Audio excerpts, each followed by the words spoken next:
మన ధర్మాన్ని కాపాడుకోండి. మనమంతా హిందువులుగా పుట్టాము ఇక్కడ. హిందూ ధర్మాన్ని రక్షించుకోవాలి మనం. భగవద్గీతలో ఇంకొక ధర్మం మార్పిడి కన్నా చచ్చిపోవటం మంచిది అన్నారు.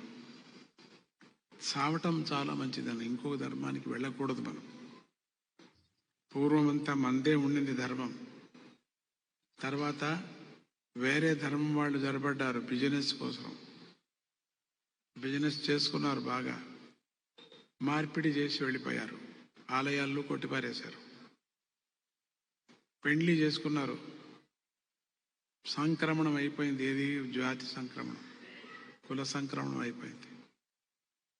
ఎంతోమంది అంతా మన దాయాదులు. వాళ్ళంతా కన్వర్ట్ అయిన వాళ్ళందరూ మన దాయాదులే.